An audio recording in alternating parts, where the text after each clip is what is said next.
Salut, aujourd'hui dans Décoder des maths, est-il possible de voyager dans le temps?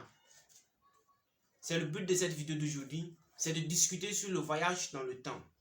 Et pour répondre à cette question, il faut d'abord connaître ce qu'est le temps, parce que c'est indispensable de répondre à la question, est-il possible de voyager dans le temps sans connaître ce qu'est le temps? Et pour connaître ce qu'est le temps, il nous faut aller chercher une théorie qui discute déjà sur le temps, une théorie qui a déjà posé les bases. Vous savez sans doute de quelle théorie je vais parler. C'est la théorie de la relativité restreinte.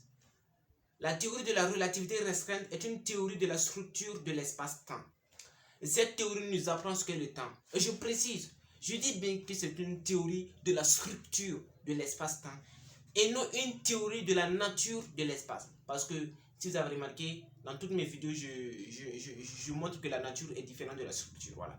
Donc, aujourd'hui, nous allons essayer de voir que nous allons essayer de voir si le voyage dans le temps est possible ou pas, avec des preuves là. Donc, il faut connaître déjà ce qu'est le temps. Et la relativité restreinte nous apprend ce qu'est le temps. Vous savez, notre intuition nous montre déjà une idée de ce qu'est le temps. Parce que notre intuition nous dit que le temps est absolu, le temps est universel. Mais la relativité restreinte est venue bouleverser tout ça. La relativité restreinte est venue nous montrer que la vision qu'on avait du temps est une vision complètement erronée. Donc, on va apprendre d'abord ce qu'est le temps. Donc, voici la question. Qu'est-ce que le temps? Et qu'est-ce que le temps? Et pour répondre à cette question, je vais faire une expérience. Bon, c'est pas une expérience, mais c'est une expérience. Donc, je vais faire. Et je vous demande, quel est le temps qui sépare ces deux événements? Si vous demandez quel est le temps qui sépare ces deux événements, est-ce que vous savez que cette question n'a absolument pas de sens? Quel est le temps qui sépare ces deux événements? Ça n'a pas de sens. Je dis, quel est le temps qui sépare ces deux événements dans tel référentiel? C'est ce que nous apprend la relativité restreinte. La relativité restreinte nous apprend que à chaque fois que je parle de temps, je dois parler de référentiel. Parce que si je parle de temps comme ça introduit la notion de référentiel. Ça n'a absolument pas de sens. Il n'y a pas de temps universel. Parce que avant Newton, si je fais comme ça, et que je fais comme ça, avant Einstein, si je fais comme ça, et que je fais comme ça, si je fais ça, bah, c'est 2 secondes qui séparent et c'est fini, c'est 2 secondes pour tout le monde. Voilà, c'est absolu, c'est 2 secondes qui séparent, c'est 2 secondes. Mais Einstein est venu nous montrer que c'est pas 2 secondes, ça dépend du référentiel. Ça dépend du référentiel. Donc Einstein est venu nous montrer que le temps est relatif. Le temps est relatif.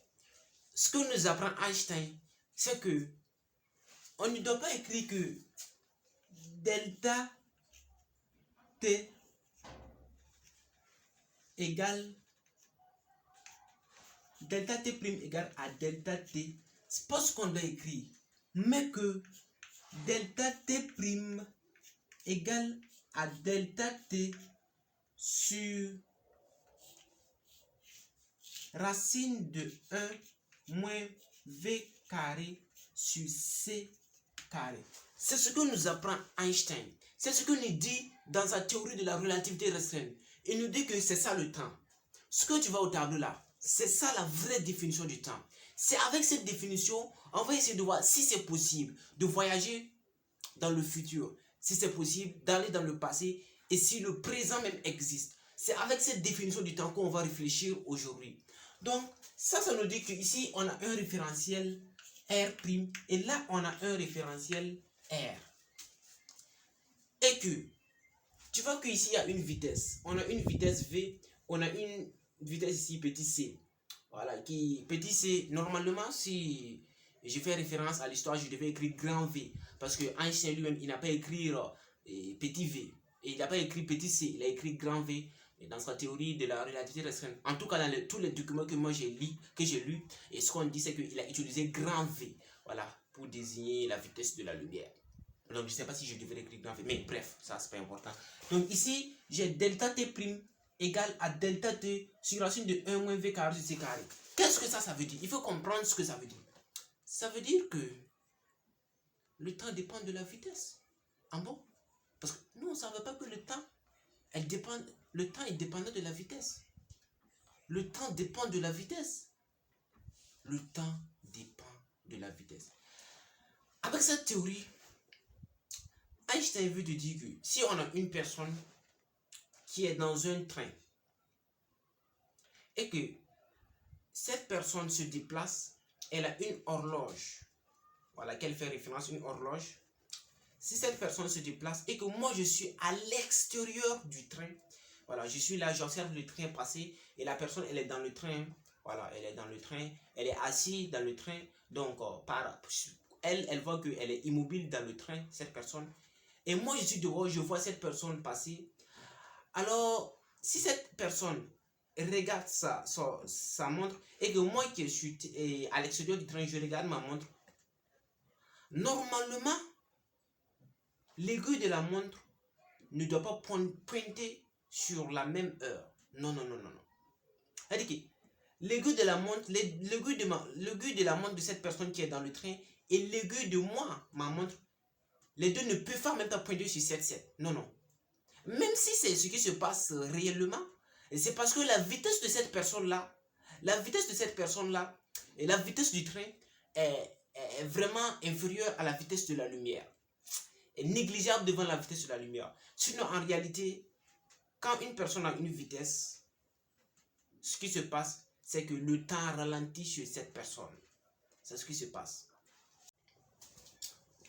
Et donc, ce que je veux dire dans cette expérience, c'est que si la personne bouge, si le train bouge, et que cette personne se retrouve dans le train, alors moi qui suis dehors, je verrai que le temps de cette personne est ralenti. Le temps, l'horloge est ralentie. Tic, je vais replier tic-tac, tic-tac. Mais ce que je devrais voir, c'est tic-tac, tic-tac. Voilà, j'ai exagéré, puisque la vitesse du train n'est pas aussi importante que ça, donc on ne peut pas voir cet effet-là. Donc c'est ça que Einstein nous apprend avec le temps. Donc désormais nous avons compris ce qu'est le temps, on a compris que le temps est relatif, et on a compris que si une personne a une vitesse importante, le temps ralentit chez elle. Donc ça, c'est ce que ça veut nous dire. Et donc avec ça, on va essayer de voir déjà si c'est possible de voyager dans le futur. Donc la question devient maintenant, est-il possible de voyager dans le futur? Donc ça, c'est la première partie. On va essayer de répondre à cette question. Donc ça, ce que ça nous apprend, c'est que plus ta vitesse est importante, plus le temps ralentit chez toi. Voilà. Donc, si je prends cette équation, ça veut dire que si je prends une personne, si je prends un référentiel,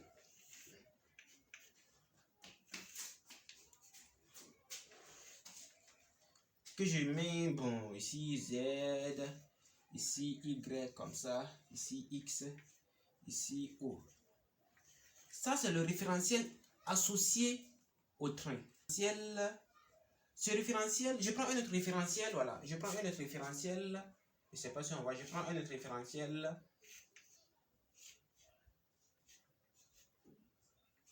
Que je nomme Z, que je nomme ici Y', que je nomme ici X', ici c'était O, ici c'est O'. Et me voici, ce référentiel avance avec une vitesse V égale 0. Ce référentiel-ci avance avec une vitesse V égale à une constante. Voilà. C'est-à-dire que ce référentiel est en mouvement de translation rectiligne uniforme par rapport à ce référentiel. Donc, ce qui va se passer, donc, ce schéma veut nous dire que si cette personne est munie ici d'une horloge, et cette personne aussi est munie d'une horloge, ça nous dit que si on a une seconde, ça ce que ça nous dit, c'est que si on a une seconde qui passe ici, on peut avoir 3 secondes qui va passer ici. Donc, en fonction de la vitesse du train, c'est-à-dire en fonction de la vitesse de ce référentiel, si nous avons une seconde qui passe ici, on peut avoir 3 ans qui va passer ici. Donc, si nous avons une seconde qui passe ici, on peut avoir 10 ans qui va passer ici. Si on a une seconde qui passe ici, on peut avoir 500 ans qui vont passer ici. Donc, vous voyez, donc, en fonction de la vitesse, on a les horloges vont plus indiquer la même heure, quoi, seront désynchronisées. Donc, en fonction de la vitesse, le temps ralentit. Donc, ça veut dire que cette personne qui est là, en fonction de la vitesse, le temps ralentit chez elle. Voilà. En fonction de la vitesse, le temps, moi, ce que je vais percevoir, la personne qui est ici va percevoir que le temps de cette personne-là ralentit. Je répète encore, va percevoir que l'horloge de cette personne-là fait, en fonction de la vitesse, fait tic, tac, tic, tac. Voilà.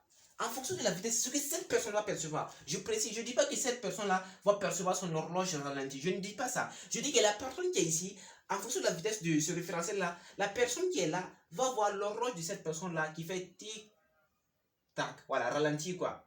Donc, qu'est-ce que ça veut dire?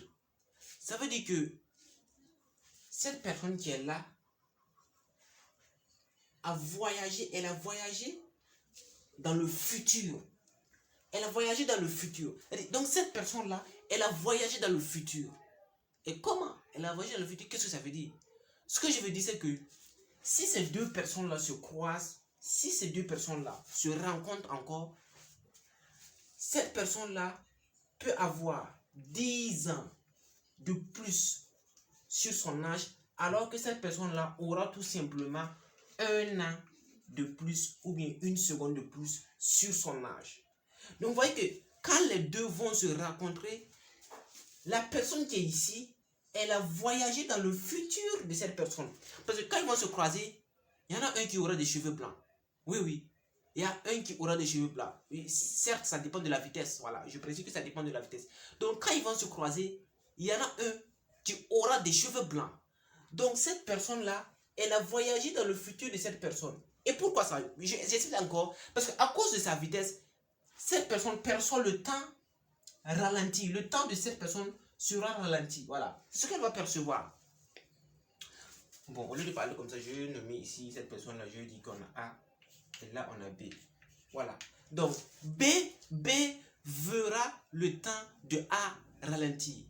Donc, 1 seconde chez A peut être équivalent à 10 ans chez B. Et tout dépend de la vitesse.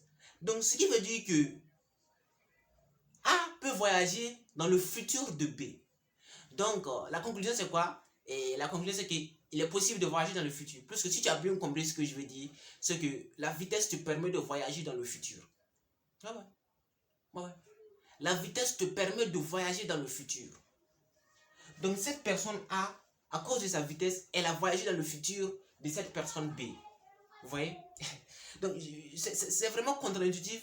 Bon, avant Einstein, il a vu ça. Parce qu'on croyait que le temps était absolu. Je dis 2 secondes, c'est 2 secondes partout. Voilà. Donc, le voyage dans le futur, c'est possible. Mais est-ce que c'est réellement possible? Est-ce que c'est vrai? Est-ce qu'on peut voyager dans le futur? Bon, la réponse est oui et non.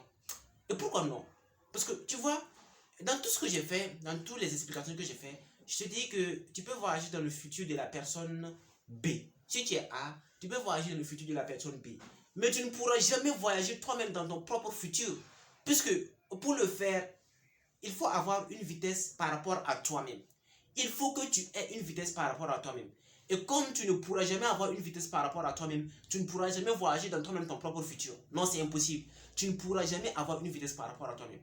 Si tu veux faire essayer, essaie de courir à 10 km. 10 km par heure, je ne sais pas moi, 10 km par seconde. N'importe quelle vitesse que tu veux. Tu vas constater que tu es toujours immobile par rapport à toi-même. Par rapport à toi-même, tu ne bouges pas. C'est impossible. Tu ne peux pas bouger par rapport à toi-même. Donc, par rapport à toi-même, aucune dilatation du temps. Voilà. Par rapport à toi-même, le temps ne ralentit pas. Par rapport à toi-même, tu ne peux pas voyager dans le futur. Voilà. Tu ne peux pas voyager dans le futur. C'est-à-dire que tu peux voyager dans le futur d'autrui. Mais tu ne peux pas voyager dans toi-même ton futur. Puisque pour le faire, tu as compris qu'il faut une vitesse par rapport à toi-même. Et comme tu ne pourras jamais t'observer toi-même en train de courir, bon, pour le faire, il faut que, je ne sais pas moi, ton esprit doit sortir de ton corps et t'observer. Je ne sais pas moi. Mais pour le faire, il faut que tu t'observes toi-même en train d'avoir une vitesse par rapport à toi-même. Voilà. Donc c'est impossible, voilà, c'est absurde. Donc tu ne pourras jamais avoir une vitesse par rapport à toi-même. Donc tu ne pourras jamais voyager dans le futur, dans ton propre futur. Et donc, ce que ça veut dire, c'est que B dit, ah, lui là, B va dire, ah, regarde, ah, son horloge est ralentie, c'est ce que B dit. Mais quand A se regarde lui-même, A constate que le temps ne ralentit pas chez lui. C'est ce que A constate. Le temps ne ralentit pas chez lui. Donc ça, c'est malheureux. Je n'aurai pas le temps d'écrire beaucoup de bouquets. Parce que après vu qu'on a dit qu'on peut voyager dans le futur, tu vas dire, ah, je peux voyager dans le futur, donc moi je ne vieillis pas. Mais c'est complètement faux. Tu vieillis. Tu vieillis. C'est une autre personne qui voit un ralentissement chez toi. Sinon, toi, tu vieillis par rapport à toi-même. Donc, tu ne pourras jamais voyager dans ton propre futur. Donc, tu n'auras pas le temps pour voir si la théorie de corps sera confirmée. Bon, même si je sais que la probabilité qu'elle soit confirmée, c'est minime. Bon, c'est minime. Donc, tu ne pourras pas voir tout ça. Donc, c'est impossible de voyager dans ton propre, dans le futur. C'est possible pour autrui, mais pas pour toi-même. Parce que pour le faire, il te faut une vitesse importante. Et il te faut une vitesse par rapport à toi-même. Et tu ne pourras jamais acquérir cette vitesse par rapport à toi-même. Donc, impossible de voyager toi-même dans ton propre futur. J'espère que c'est clair. Donc, à présent, on va voir si le voyage dans le je dis à présent, on va voir si le voyage dans le présent est possible. Pas le voyage dans le présent. Si le présent existe, je vais dire. On va voir si le présent existe. On ne peut pas voyager dans le présent, puisque ça n'a pas de sens. Moi, je crois que ça n'a pas de sens. Donc, on va voir si est-ce que le moment, le présent existe. C'est-à-dire le présent. Maintenant, est-ce que ça existe? Donc, c'est ce qu'on va voir maintenant. Donc, est-ce que le présent existe? Bon, la réponse est non. Quand je dis non, c'est pas une bonne réponse. Mais je préfère dire. Donc, je vais dire oui et non. Non, un peu. Voilà. Parce que qu'est-ce que le présent? Le présent, c'est. En quelque sorte, le présent, c'est. T plus dt moins t. C'est ça le présent. Donc, le présent, c'est dt. Le présent, c'est dt. Donc, tu as compris que le présent est un temps infinitésimal. Le présent est très instantané. Donc, le présent n'existe pas. Oui, mais, regarde, je suis en train de te parler. Et là, je suis en train de te parler. Où est le présent? Maintenant? Quel maintenant? Tu as dit maintenant. Mais maintenant, c'est déjà passé. Il n'y a plus de maintenant. Donc, le présent, c'est tellement infinitésimal. Donc, le présent n'existe pas. Je suis coincé entre ce qui est passé et ce qui n'est pas encore. C'est-à-dire que je suis coincé entre le passé et le futur. Voilà, il y a le passé et le futur qui me coince. Je suis en quelque sorte comme, je ne sais pas comment le dire, comme, coincé, je suis tout simplement coincé entre le passé et le futur. Donc je suis coincé déjà. Donc tout ce que je peux dire, c'est que le présent est tellement infinitésimal. Le présent c'est comme zéro, mais c'est pas zéro. Parce qu'à l'instant où je te parle, je peux pas te dire, voilà, c'est ça le présent. Non, c'est pas ça le présent, c'est le présent qui est passé. C'est le maintenant qui est passé. Donc le présent est infinitésimal. Le présent n'existe pas comme on le croit. Le présent est instantané. Mais dans certaines expériences de physique, on peut dire que le présent c'est comme ça, le présent c'est comme ça. Bon, il y a différentes manières de percevoir le présent. Mais ici, le présent, on va dire que c'est instantané. Voilà. Mais est-ce que le passé, on peut voyager dans le passé? Là, je dis que c'est impossible. Pour moi, c'est impossible. On ne peut pas voyager dans le passé. Parce que pour voyager dans le passé, il faut des trous de verre. Et nul n'a observé des trous de verre. On n'a jamais vu des trous de verre. C'est hypothétique. Il n'y a pas de trous de verre. Parce que moi, la relativité générale, une déformation de l'espace-temps, je crois que, bon, j'adhère pas à cette idée, hein, j'adhère pas. Je dis pas que je ne crois pas, parce que si je dis que je ne crois pas, je dis pas, c'est pas une religion. Non, moi je ne crois pas, je veux comprendre. Moi je veux comprendre. Et si je regarde la relativité générale, je vois que c'est comme si on me forçait, on me disait, non, il faut croire. Parce qu'on a l'équation de géodésie qui montre que on a les trajectoires qui finissent par se rapprocher. Non. Moi j'adhère pas à cette idée que l'espace soit court. Je crois à un espace qui n'est pas vide. Donc, une théorie qui va décrire l'espace qui n'est pas vide. Bon, bref, je me limite là. Donc, je dis que le passé, on ne peut pas voyager dans le passé. Et là, j'ai déjà vu une personne dans une vidéo, dans un commentaire qui dit, on peut voyager dans le passé. Il suffit de penser. Si tu penses seulement, tu voyages dans le passé. Si tu penses, quand tu étais petit, tu as voyagé dans le passé. C'est vrai, cette personne, elle a complètement, c'est vrai, elle a raison. Mais ça se limite dans ta tête, hein, c'est pas physiquement. Voilà. Donc, c'est tout ce que je voulais aborder dans cette vidéo. le futur, le présent, le passé. Donc, je sais que j'ai pas beaucoup développé, tant pis, au moins vous avez compris. Et ce que je veux dire, c'est que, au final, est-ce que le temps existe même? Parce que, je ne sais pas, c'est comme si le temps avait un certain lien avec la conscience. Hein. Parce que moi, ce que j'ai remarqué, c'est que, quand tu dors là, quand tu es en sommeil, c'est comme si le temps ne s'écoulait plus. C'est comme si le temps s'arrête. Ou c'est comme si le temps passait instantanément. Parce que quand tu es en sommeil, c'est comme une heure de vue. C'est quelques secondes quoi. C'est quand tu es en sommeil, tu ne perçois plus l'écoulement du temps. Est-ce que le temps, ça n'a pas un rapport avec notre conscience? Est-ce que je voulais savoir? Donc c'est la question que je te laisse, hein, que tu vas essayer de m'expliquer peut-être en commentaire. Parce que moi j'ai toujours cette idée qui me dit comment le temps peut ralentir. Bon, vous voyez que c'est quand même bizarre. Justement, à cause de la vitesse, on entend l'horloge qui commence à faire des tic-tac, tic-tac. Voilà, c'est bizarre. Hein. Il y a quoi? Pourquoi l'horloge va ralentir pour B? Pourquoi B va faire que l'horloge de A se ralentit justement à cause de la vitesse? Pourquoi? Même si c'est démontré mathématiquement, on a toujours des questions sur ça. Bah, on ne sait pas pourquoi l'espace de temps va se déformer pour engendrer tout ça. Bon, c'est toujours bizarre. Hein. Donc, à plus pour de nouvelles vidéos.